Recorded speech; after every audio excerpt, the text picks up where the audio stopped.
Welcome, everyone, to today's interview. I'm excited to introduce our guest, Michael Slate, the owner of Vendor Jump. Vendor Jump is at the forefront of combining user experience, technology, and great design to build and sell exceptional products.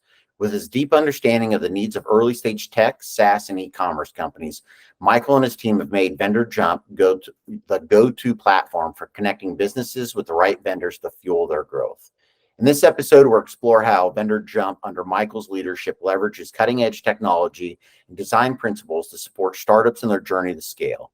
We're diving into the challenges early-stage companies face in vendor selection, the trends shaping the industry, as well as how Vendor Jump is innovating to provide tailored solutions to enhance product design and user experience.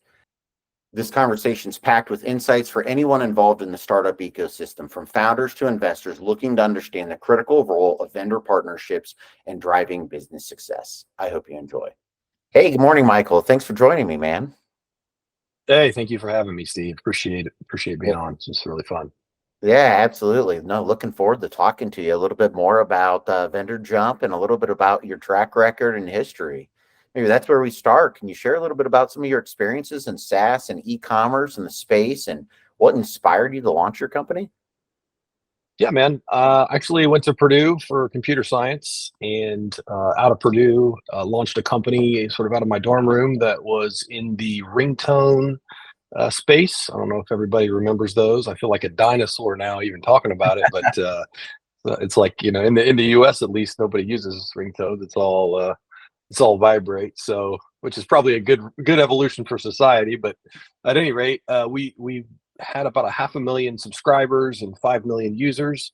Wow. And yeah, we had millions and millions of visitors a month. We were one of the largest sites on the web at the time there, and we sold it to the same venture capital firm that sold MySpace to Fox, and they were trying to do like a MySpace mobile community thing, and uh, so exited that business in around 2006, and part of that business was in Congrats. e-commerce. We had a Yeah, thanks. We had like a e-commerce business that we made like cell phone skins or like vinyl decals that you put on cell phones, because the phones were evolving so quickly at the time that cases weren't really a thing. And so we did really well with that little business, but they shut it down as part of the as part of the acquisition. They didn't care about it, so that was a little depressing. But that was kind of my first foray into e-commerce. And then in 2008, for some ungodly reason during the Great Recession, I decided to start another e-commerce business around art. It's called posterstoprints.com. We had a couple 100,000 pieces of art on the website. You could frame it, mat it, get it shipped to your house, kind of a competitor to what's art.com. And so worked on that business for many years. And then in 2013, I did a startup for it's called BoxFox. It was like a tool for retail stores, and it's still in existence today. Actually, you can scan your overstock inventory. Mostly works best for shoe stores, and you scan your overstocked inventory in the back, and it puts it all together in like one lot, and then it tells you how much you could sell it to for. And we have all these wholesalers on there, like these Amazon sellers, eBay sellers, and they would just buy up your inventory in one lot. And so I developed sort of the code and the algorithm for analyzing profitability on these different marketplaces. And that got me into, well, why am I not selling on these marketplaces? I'm seeing all the profit these guys are making. I understand how to make profitability. I understand how to pick profitable niches and profitable products. So in 2016, I launched a watch box, and we did $750,000 the first year in watch box sales. So I just really got lucky. I think got a good product, good manufacturer. These are all hard things to find, especially nowadays. And just kind of parlayed that. Now we've got hundreds of products on Amazon. We're doing $12 million a year in sales on our own brands worldwide. Not just Amazon, of course. We've now diversified on tons and tons of different platforms. And so that's been kind of the evolution of how I've gotten here. And really recently, in the last 6 months or so, there's been a new evolution, and that's just really been consulting. I've kind of been heads down, focused on building my own brands, my own products. And over the last 6 months, there's just been a massive influx of folks that need help with their e-commerce brands. And so I was hesitant at first to help other people just because, I wanted to, spend all my resources on our own stuff. But it's just been like a friend and another friend and another friend. And now it's kind of parlayed into, okay, well, I guess we got a real consulting business here. And we have a large team. We have about 20 people on our team in e-commerce. And so we sort of utilizing a lot of the resources of our team. And now we've actually started to hire for just the consulting side. And so we're at a little bit of a crossroads on the consulting side. It's like, okay, do we want to keep it small and service, clients mostly, kind of us be the strategic folks behind there, or do we want to start to really try to grow this and hire more strategic e-commerce people to help? And I guess TBD on that. I think we're not doing a ton of. This is the first marketing piece I've done actually for it. We don't even have a website. The consulting side of our business is called Ecom Team, and we literally don't have. We do have a website. It's the worst website you've ever seen, so don't go to it. But we've done really well and grown quite a bit without a website. So that's been, I guess, for me, sort of a validation of a market need here right now, where a lot of folks are wanting to switch vendors. No, I love it. First, congrats on all of your launches and then your successful exits of those. So definitely exciting, as a lot of our listeners can resonate. They are, many of which are early stage founders, or they're on their first or second company. So it's exciting to hear kind of the path that you went on and how you work with other companies. And then also congrats on being the first person on here. I think we've done over about 100 of these episodes to say, don't go to my website. So yeah, you're now the first person to tell everybody not to go to the website. So, wait about 3 months or something. We keep saying, well, we're going to get to the website. We're going to get to the website. And we haven't gotten to it yet. So yeah, there you go. Yeah. But so through those experiences, right, they led you and inspired you to launch Vendor Jump. Can you share a little bit more about how you support some of these companies? How do you work with early stage SaaS or tech or e-commerce companies? Yeah, our sort of specialty right now is Amazon. We do have a Google Ads team, and we do pretty well with any kind of e-com Google Ads. We can do a good job there. But our real specialty is helping you on Amazon. So there's a lot of things that folks don't look at. I mean, I don't want to give too much of the secret sauce here, but I think a big part of it is, the basics, right? You start with, are you stocked in on inventory? Are you doing ads correctly? I mean, most people, I think, they don't do ads correctly. Let's just say that. A lot of people overspend on ads, and I think they get into trouble there. And so I think we can help with all of those things, but there's just more of a strategic element that I think that we can look at as operators and founders ourselves. We have our own brands. And so we look at things in the world, like when we create products and when we launch those products into market, one of the things we look at is called us versus them marketing, right? Where you say, okay, how am I different from the competitors in this space? Because most of the brands we work with are premium or higher priced brands. And so what am I doing? Why is my product justifying a higher price? And really conveying that. And it's not just one thing, right? It's images, it's listing copy, it's everything about the brand. It's kind of a holistic view of everything to make sure that you are conveying that value all the way down, from the very first time somebody sees you in a category page. That means your main image conveys it, your title conveys it. I think most people, especially in the Amazon world, do some pretty boring titles, right? They sort of copy off all the Chinese folks, and you look at a category page, and they literally are all the same. They all say the same thing, and you're like, well, how do I know what's different? And so we've started to diversify away from that pretty heavily, and seen some real success with just smacking consumers in the face with that diversification right away, right? Telling people in the title of your product why you're better than them, right? Platinum grade this, or thicker this, or whatever your product sort of benefits are, really just putting that in there. And Amazon has great A/B testing features so that you can just pop it in there with your existing one and very quickly see. And we've had gains of hundreds of thousands of dollars just by changing the title to be more benefit driven than the typical keyword stuff titles. And so a lot of cool stuff we can do there. We also have great vendors. So I know, One of the things that sort of differentiates us from a lot of the consulting companies out there is, let me tell you, there's a million people that'll say they'll help you with Amazon, and most of them are not very good. And I think one of the things that differentiates good from bad is whether they're an operator or not. Because if you're an operator, the reality is everything changes so quickly.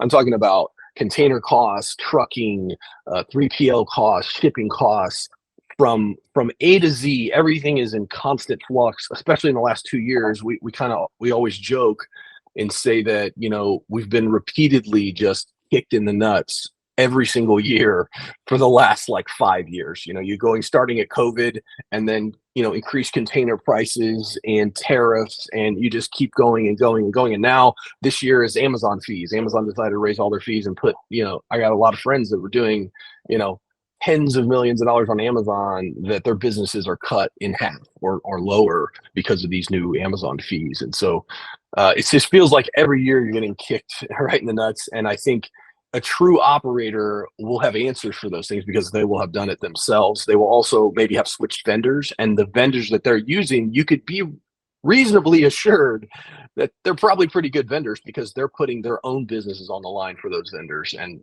so that's just one advantage to using a company that, for consulting, that also owns their own brands and is an operator. Yeah, and as I can imagine, or most people can imagine, people aren't looking forward and not looking forward to they're trying to avoid the kick in the nuts. So as you Yeah. say, so right, they're trying to not get kicked in the nuts, and you're utilizing your experience and your vendor relationships. But how do you ensure that you guys are picking good vendors for your clients? Or Yeah. change if the change is necessary. What kind of assurances do you have, or how do you work with them? Yeah, well, I think I said one of the ways is because we use the vendors, and we're a decently sized company, and so if I'm using the vendors and they do a poor job, rest assured that I'm going to be switched. I'm not going to be using them for very long, and so that's one of the ways. And a lot of our partners, it's taken us a long time. I mean, you look at something like esoteric, like warehousing in Europe, for instance. I can't describe to you the pain that has caused my life by choosing poor partners for warehousing and shipping in Europe. Literally, it will just absolutely decimate your business. I mean, you will lose tens of thousands of dollars. People, they won't ship things in for Christmas. They'll have no sense of urgency. We thought it was a relationship thing, right? So we would fly out when we went to Germany one time, shake their hand, and say, "Hey, we're good buddies now, right? You're going to do a good job for us." And it's like, no, that did not help. So it's very much a culture thing, and we've learned our warehousing team is in Poland now. We found that culture sort of resonates with us, and sort of sense of urgency, and ship stuff in on time and actually do things when you tell them to do things. And so that's been helpful. We found a really good partner in Poland. And so just down to that level where you've just been through years and years of pain of finding the right vendors until you get to the right spot can make a world of difference, because it'll make the difference between you not being able to sell in Europe at all and a successful launch in Europe. And so those are just some small things. Of course, it goes all the way up, right? I mean, do I ship? How you ship into Amazon now can make the difference whether you're profitable or unprofitable, right? Amazon has basically, in the last 6 months, Amazon has redefined the entire logistics industry, and I'm not being parabolic. Like this is really true that Amazon has changed the entire logistics industry end to end in the last 6 months, and they want you to use their partners from the time it leaves the factory in China and to the time it goes into Amazon's warehouse. They want you to use them, and they give you a massive incentive to do this. I'm talking hundreds of thousands of dollars a year incentive to use Amazon's ecosystem. But the key is you have to understand it, because there's a lot of little nooks and crannies there where you can get really screwed. And so you have to understand how their ecosystem works and how they want you to use it, and timing of different things. I just have a company we're consulting with now that is not using us for Amazon, using us for Google ads on a particular thing, and they always ask us for help on Amazon, which is funny. But their partner didn't understand. Amazon has this new thing they've launched called AWD, Amazon Warehousing and Distribution, and basically it allows you to ship in. Imagine a truckload of inventory. Instead of normally when you ship into Amazon, it's like 3 or 4 pallets and they split it up across the country. It costs you a fortune. You just ship a huge truckload. You go to one warehouse, saves you a bunch of money. Sounds good, right? The problem is once you ship it into that warehouse, it takes time for Amazon to move it into their fulfillment centers, and so you have to leave a lot of time in there. So you can't just ship it all there and go, well, problem solved. Now we got our inventory in stock. No, what you should have done is split that from the start, send some straight away to the fulfillment centers, and send the rest going into Amazon. So just a lot of small nuances there where if you're an operator and you're doing this every single day for your own stuff, you're going to really, really deeply understand the problems that you're going to face and be able to solve them for folks and save a lot of money. That's the other thing. I think, when we look at most brands that we're going to help consult on Amazon, one of the things immediately that jumps out is like, in order to replicate our team and our experience, and it's going to cost you 5 times the amount that you're paying. It probably means we're not charging enough, to be honest, but it's a fact. I mean, it's a reality that there's no way that you can replicate decades of experience by 20 people. So we're not only going to save you money literally every single month. It's going to be less than what you would pay your own team, but we're going to save you money because we understand, we've been doing it for so long that we understand how to save you money actually, versus you hire some guy off the street. You don't know if he has that experience and that level. So it's just going to be a lot more profitable for you to hire us versus kind of go it alone, I think. Yeah, no, I love the part, right? You guys are doing the due diligence. In your own words, you guys have already been kicked in the nuts. You figured out a lot of who the good providers are. And you guys are owner operators of your own company as well. So you guys have been working on your own company and have the experience in that way. You briefly touched on AWD, on Amazon distribution services. Can you tell us a little bit more about some of the vendor services, what trends you're seeing in tech, SaaS, and e-commerce that are interesting to you and where you think things might go from a trend standpoint? Yeah, I mean, I think everybody's feeling this right now. This trend of big scary word called recession, and I think it's funny because I think e-commerce, at least for us, kind of started to hit a recession in about 2022 because you had this giant bump in e-commerce from COVID, and then you had this hangover, right? And part of that hangover was they were charging $25,000 for containers, and so profitability in 2022 just went to the floor because of that. And then you start to look at all the things that's happening now in e-commerce. Facebook is working on their algorithm. Meta started working on their algorithms, and it's just not performing as well. I mean, most brands we talk to are having a heck of a time performing well on Meta now as compared to even a year ago.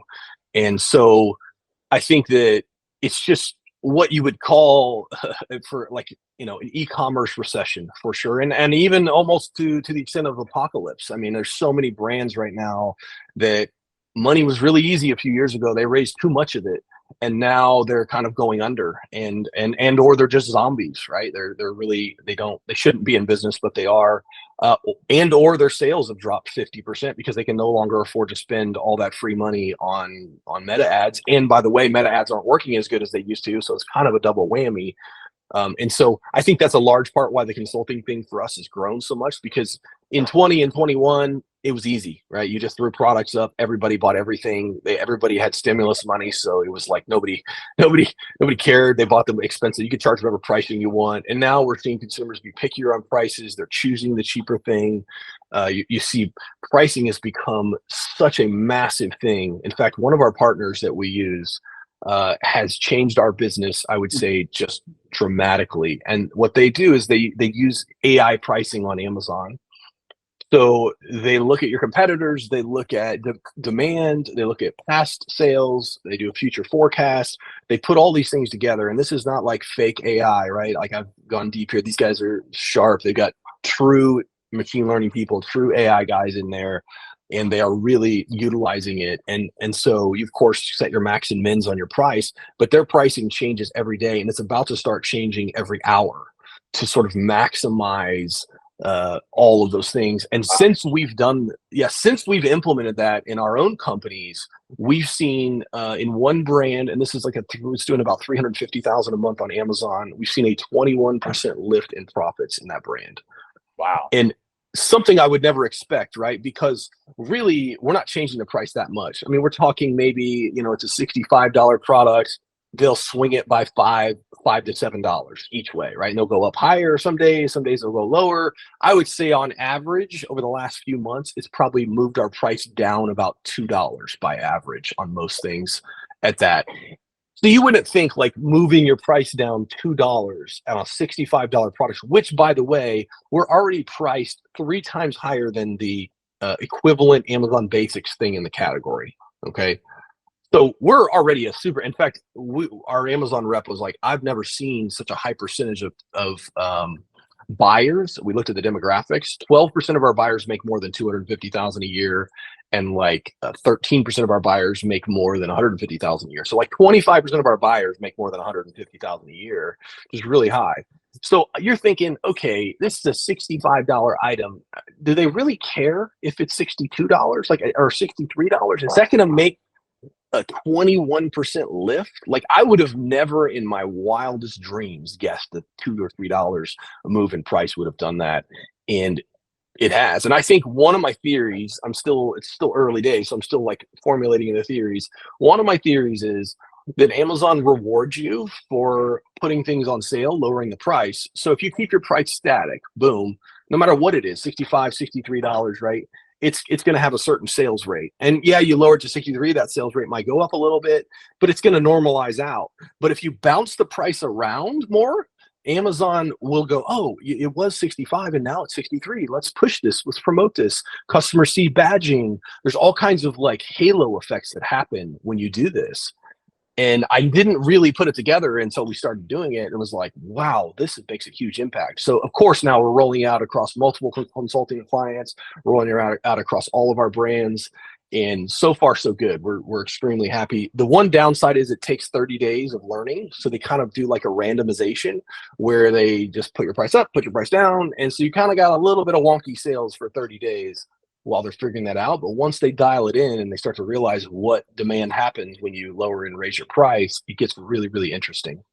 Yeah, I love the aspect that you're introducing or you're working with early stage companies to help them on the dynamic pricing side of it, right? We're ultimately talking about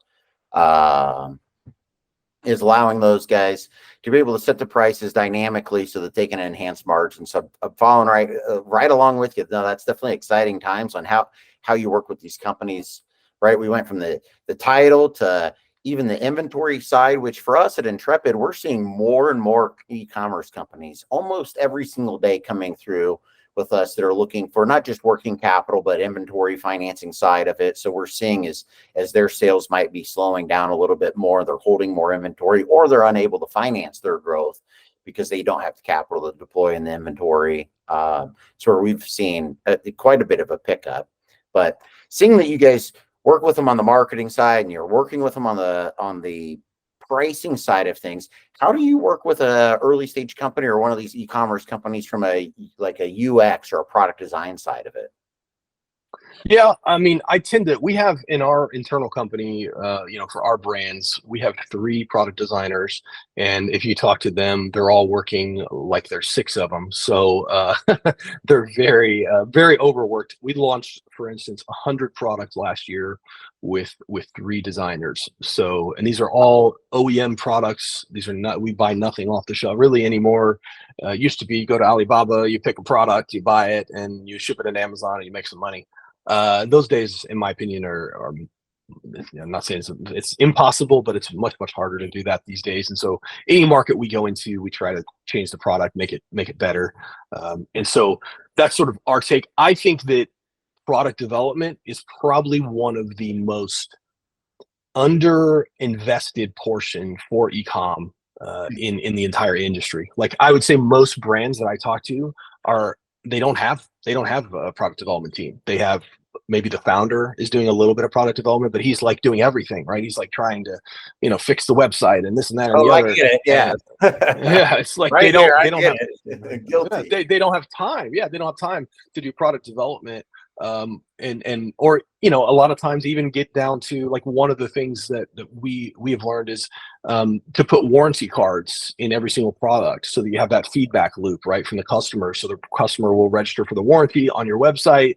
You get their contact information. That it kind of lets them know where you are and who you are, so that if they have a problem, they can reach out to you. Because Amazon's solution to customer service is typically, sure, do you want a refund? Right? Like they obviously don't have deep knowledge about your products. And so some of our products are pretty technical and in nature. And of course, if they call Amazon for support, they're not going to be able to do that. Amazon does provide like a way to reach out, but it's a little convoluted. And so just providing that feedback loop to the customer from your own product, to your website so that they can sort of do that in a warranty fashion is a big boost. But I would say that is a huge area. Product development is something that's underutilized. We do not offer that service right now just because the talent is too hard to come by, number one. Number two, I think it's also a very long ROI. I mean, from the time that you hire a guy in product development, it might be 3 years before you're really getting an ROI on that guy, because if he starts from zero, right, he's got to develop the product. Then you've got to launch the product. You've got to build up, the first year you launch a product. Yes. Are you making money on it? Probably not, right? You're launching, you're building reviews, you're building momentum. Like you get lucky and you hit some home run, sure. But for most of our products, we kind of forecast a 3-year cycle where first year is product development, second year is, product launch, and then third year is sort of profitability, and you get into that. And so it's just really hard to do that on a consulting basis, right? I mean, it's really hard to sell a company on that. And could you do it faster? Sure. There's some niches. We have a business in the kitchen niche that is typically a much faster cycle, right? We can launch products faster because they're simpler products, but there are also ones that take a lot longer. I mean, there are products that we've had in development for 5 years. And so highly technical, right? I mean, we're talking about stuff that has IoT. There's just a lot of moving parts going on, and hundreds of thousands of dollars in product development. So we've got a lot of partners in that space that if that's something that you're interested in. But I would say most of the companies that we work with that are early stage anyways, we work with some larger firms that obviously do quite a bit of product development. But for the early stage guys, they just don't have the resources. So that's just the founder head down. He's like, all right, I'm going to try to launch 5 products this year and then grow the business. And then you get to a certain growth size and you can afford to hire some resources there. But I got lucky in my business early on, and I partnered with a guy that was Miami, Ohio graduate for architecture. So he lives, breathes, and sleeps product design. And so that's basically how I solved it, because I couldn't afford the talent either. I love it, right? And as many of our listeners might not be able to afford their talent, or for me, I non-desire to do the product side of the business for us. But right, you've helped them on the marketing side. You've helped them from everything from titles, the warehouse management, the UI, UX, and the design side of the product. You shared one of the success stories is right. Over 21% of companies, or you raise that company's margin 21% by being able to reduce their price point. Can you share maybe another success story that you've had? Sure, yeah. I won't mention the name, but it's a large company. They do about 130 million in sales a year. I guess it's not really large. I don't know what you would call that, mid-sized company, I guess. But you would recognize the name. Big building on the interstate here in Indianapolis. They're doing like 15 million a year in Amazon sales in Europe. And last year they did $60,000 in Amazon sales in the US. Wow. So they're doing a lot of things wrong, right? And so of course we come on board, and I'm used to smaller companies where things happen a lot faster. So it took a little bit of an adjustment for me to get used to the cadence and the flow of a larger company. But within 5 months, we are now doing $80,000 a month on Amazon. Wow. So we took their sales from $60,000 a year to now $80,000 a month. And I think that is probably like 15% of what they could actually do if they just did the rest of the things that we're working with them on. So for me, it's probably a little bit of job security, right? That them moving slow, because now I got more stuff to work on. But as a small entrepreneur, it's also like, why can't you go faster, right? Just do the thing I told you to do, you know? So it's a fun learning experience for me, because most of my career has honestly been in small startups and in businesses with, probably 50 employees or less has kind of been my world for the entire time. So when I start working with companies that are just used to um, a lot slower movement and working with really employees, right? I'm also used to working with founders who they have just intrinsic fire in their belly that want to just go and like conquer the world. But when you're working with an employee, they're like, you're asking them to do something that actually is more work for them, and they don't get any more money for it. Now the company makes more money and it makes them look good and maybe they get a promotion, whatever, but the motivation cycle is just very, very different. And so I've just had to learn how to politic that, and like say, okay, like I know I'm asking you to do more work here, but here's the business case for it, and the CEO who hired me wants you to do that, so it's been fun, but we still are making great progress. That's what I like, even though we're not all the way 100% where we want to be. To go from 60,000 a year to 80,000 a month is in my opinion a massive Yeah, win. And absolutely, man. That's a tremendous success story. I'll take that percentage of growth any day. I'm pretty sure everybody on here would as well, and that's awesome. So talking about your guys' success, where do you see Vendor Jump in the future going from an industry impact and future vision of Vendor Jump? Where do where do you see things going? yeah, I think the reality is I think we're at a bit of a crossroads here where we've got to decide, what how big do I want to grow the consulting side, right? Is this something that I want to make, a very large consulting firm, or is this something I want to keep to sort of like, inbound leads only, friends and family kind of thing? It's just really a lifestyle choice, and I think we're getting around to that, and I think it's helping me. If you asked me 3 months ago, I would have said, I never want to do this again. I don't want any more consulting clients. This is rough. But if you asked me today, I would say, no, I think we can grow it. And I think part of that is just getting everybody on the train, and as you do in a startup, right? It's like you first doing it and you don't have any processes in place. Everything's a nightmare. Like trying to get things moving is kind of crazy. And I think at this point we're starting to get those processes in place. We're starting to get reporting where we want it. We're starting to get more people on board. All the staff now knows what to do.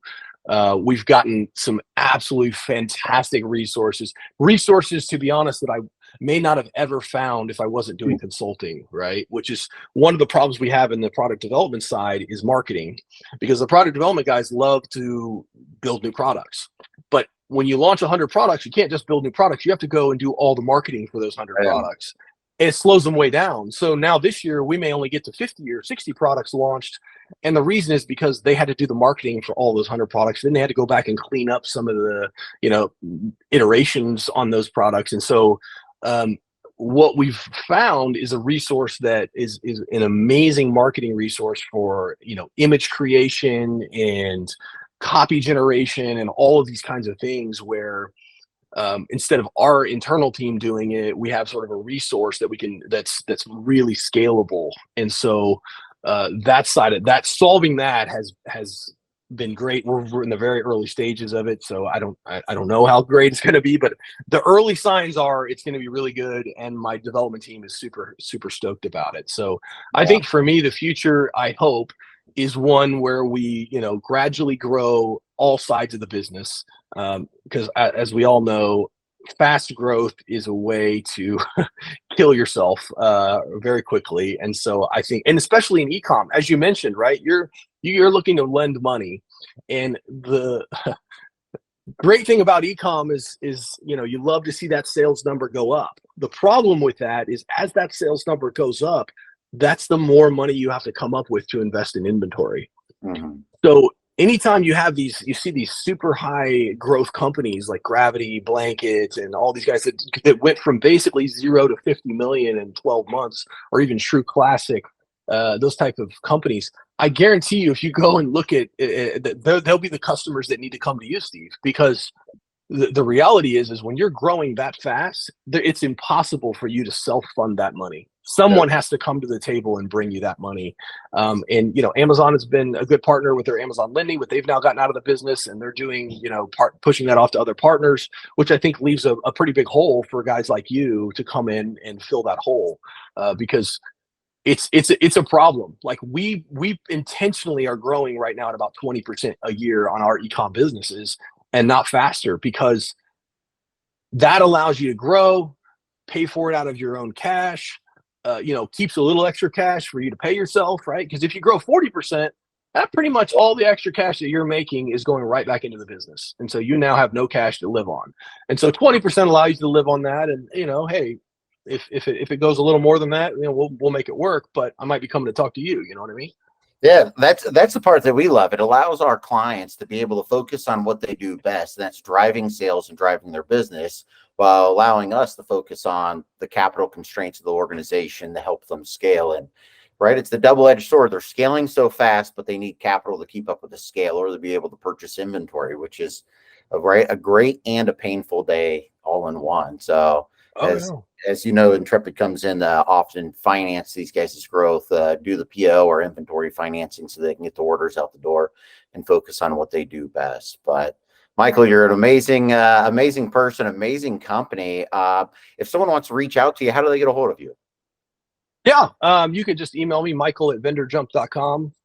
Happy to help. Just shoot me an email. Like I said, you can go to vendorjump.com and go to the bottom of the page and put a little inquiry in. I mean, it's basic, right? It's there, but it's not something that we're not doing any consulting marketing on there. None of that's really out there yet. So we're still early days there, but please reach out if you have problems, and I'm happy to help folks for absolutely free, right? If you have problems, questions, all the time, my people reach out like, hey man, I can't figure this out. Can you help explain? I'm happy to jump in and do that. I get a lot of intrinsic joy, or whatever you call it, out of helping other entrepreneurs, for sure. Yeah, no, awesome. Michael, definitely appreciate you coming on and joining us today, sharing your valuable insights and experiences with us, as well as the success stories and some of how you work with partners, not just with vendors, but how do you work with your clients to improve the overall end-to-end solution for those guys. So we appreciate your time. Appreciate you offering your time to our listeners as well, and look forward to continuing to see your continued impact that you make on the tech and e-commerce ecosystem. Thanks, Steve. Appreciate it. Hey, thank you, Michael, for sharing your valuable insights and experiences with us today. Your experience in supporting tech, SaaS, and e-commerce companies through Vendor Jump has given our audience a greater understanding of how critical the right vendor partnerships can be for growth and success. Thank you for everything you do for the industry, Michael.